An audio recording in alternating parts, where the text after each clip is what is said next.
Hey guys, welcome back. So today I wanted to update you guys about our homeschool curriculum and kind of routine because it has changed.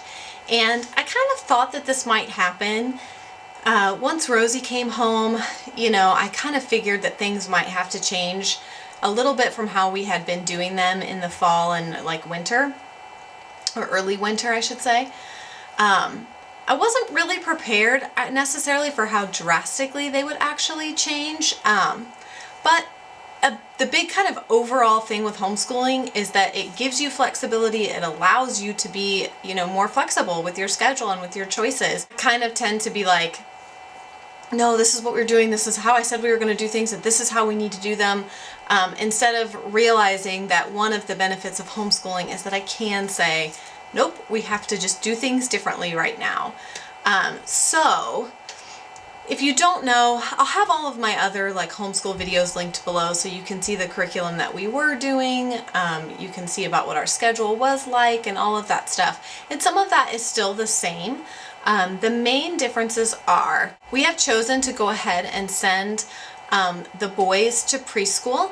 Noah went to preschool last year, and we thought this year we would try to keep him home and do preschool at home. And that was working okay in the fall. I won't lie. I mean, it was not working great. It was working okay. But then when Rosie came home, it just became even harder because really when the three of those little kids get together, it's kind of like having triplets. I don't want to take anything away from triplet moms because I'm sure that's much harder. But it's just these three little kids, and they're kind of like a little tornado. They just kind of tear through the house. And so it was making it really challenging to do our normal morning, routine of schoolwork and stuff with the girls. So what we have decided to do is to go ahead and send the littles to preschool. And Rosie's not going right now because she's only been home for 6 weeks, and her emotional attachment and bonding to us is more important than letters and numbers and colors and that kind of stuff for right now. And she can do some of that stuff at home, but it's just not top priority for her right now. Making sure that she is good emotionally and bonding with us and everything is far more important for right now. So she's going to stick here with us in the mornings until the fall, and she'll go in the fall. So the plan moving forward is that, this is something I've considered before and never really pulled the trigger on, is that moving forward, the littles will go to preschool. And once they are ready to join our homeschool, because we kind of do things, if you know anything about kind of how we do things in more of like a unit base and group base so that more grade levels can do stuff together, and then they separate off for like math and phonics and things that are more specific grade level wise. So the plan is that the littles will go to preschool and they will join us when they are ready to join like our actual homeschool stuff, so like kindergarten. I think that is what is going to work best for our family for right now, for this season that we're in. And I know that that might not be what everybody else would do or does, or any of that, but again, everyone has to do what works best for them, and there is no shame in saying I simply cannot do it all. I simply cannot do the schoolwork with the big kids that they need to be getting done and keep the little kids out of trouble and entertained and doing something productive. And for me personally, I don't want my little kids just sitting in front of the TV eating snacks all day, or even for the first half of the day, while I'm trying to do schoolwork with the girls. That's just not how I want things to be for them. Boys are loving it, and I just love that they get to go in the mornings and color and draw and paint and have a little snack and run around and play with other little kids and just kind of burn some energy truly. And then I scoop them back up, and it's just enough time for me to get all of our schoolwork done with the girls. You guys know we are not the kind of people, if you've watched our other videos, we do not homeschool like all day long. We get it done usually before lunch, and now especially with the boys being at preschool, we get our schoolwork done by lunch. So as far as curriculum changes go, you guys know we were doing My Father's World. Sorry, I sneezed, finally, had to let it out.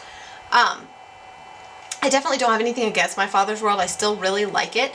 I just felt like, again, I was just getting too caught up trying to get the history lessons and stuff done. And I was just finding that it was stressing me out, and I love I love history and stuff, but the kids weren't as interested in it this time around, I just felt like they weren't as engaged as I wanted them to be. And so then I kind of started to question, did I choose this curriculum because I like it, and not because the kids are loving it? So I really started to do some research into different homeschooling models, and there was just different things that I knew I wanted to change. And I really started to look more into Charlotte Mason. And you guys I'll put some links below so you can check out Charlotte Mason and what it's all about. But I really love the idea of kids learning from living books instead of just textbooks for everything. And I love that idea. Based on that, we have chosen to, I had actually purchased this book, curriculum, if you will, years ago. And I kind of felt like when I did purchase it, I feel like the girls were in like kindergarten and preschool, and I just felt like it was too much then, so I put it on a shelf, and then I hadn't picked it up again. It's just been on the shelf in my homeschool closet, and I pulled it out because I thought, I think maybe this will work. It's the 5 in a Row series, and basically what it does is it takes a book and then it breaks it up into social studies, language, arts, applied math, science, different lessons for that book. Now it says that it's from ages 4 to 8, this one that I have, and there are definitely some things that are, way too easy for my 9-year-old, but it's hard to explain until you've done a lesson in it, but you can really beef it up and do more and more with it. And really the idea for us in this is just reading, lots and lots of reading, and lots of talking about concepts and different things, and we take it a little farther, maybe than even just what's in here. So there's study guides, hands-on activities for each story. It kind of gives you information about the story, background of it, all that kind of stuff. And yeah, so we are using the 5 in a Row right now. We're just doing this volume 1. We've just gotten started with it, so I think we'll probably go through this pretty quickly, just because, like I said, it is a little bit on the easier side for my older daughter, so I think we'll go through it pretty quickly, and then we'll, move on to some harder stuff.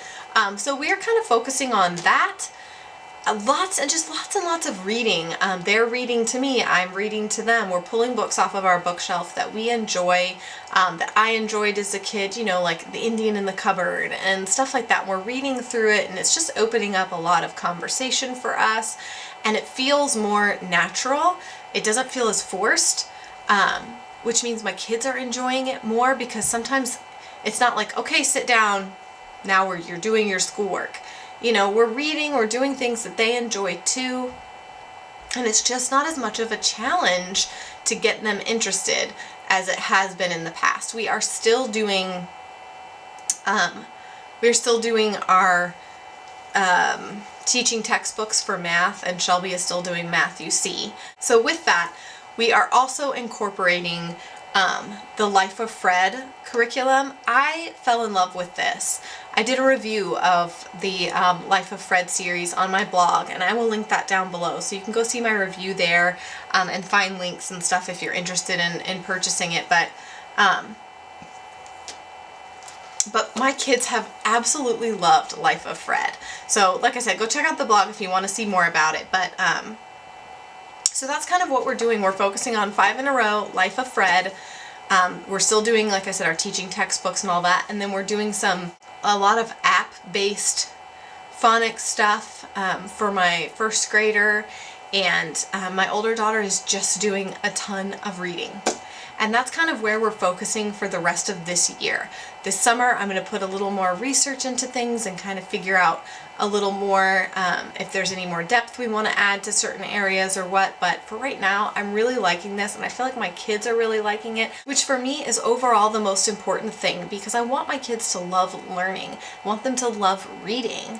And I feel like if I'm constantly like forcing them into things that they're like, this is what they're just like bored or whatever, then it makes learning not fun. And so that's one of the benefits of homeschooling, again, is that I can kind of tailor things and keep it fun and fresh for them so that they stay interested, and that is really important to me. So that's what we are doing right now, and we're just really loving it. It's really working well for us. And the other thing I wanted to mention is that with the 5 in a Row, if you go on Pinterest, just mind blown as far as how far you can take the stories and the or the activities and things that you do that correlate to each book. So the social studies lessons, the science experiments, the art stuff, like all of that correlates to whatever story you're reading. There is so much to be found on Pinterest from other moms who have really just taken this and run with it and come up with some really like genius stuff. So 5 in a row can be really bulked up, or you can keep it super simple, however you like to do things. But and I bought this book used at the Homeschool Room, which is a homeschool store by us, and I bought it used for $24.99. And then you purchase or check out from the library the books that that you're reading throughout it. I have chosen to purchase most of them because they're not that expensive, especially on Amazon, and I like adding to our library, if you will. So our home library. So I purchase the books if I can. If I can't, then we'll check them out from the library. But so that is how I have revamped kind of our homeschooling for now. I've talked about it a little bit on my Instagram account, and you guys have had a bunch of questions. So that is what we are doing, and we are really enjoying it, and the girls are really enjoying it. Maybe you found something in this video that intrigued you, or you want to check it out. Like I said, all the links for everything I talked about will be below, and my link for my blog post that I did reviewing the Life of Fred curriculum will be there too, so check that out. But yeah, thank you guys so much for watching, and I hope you have a great week, and I will see you again soon. Bye!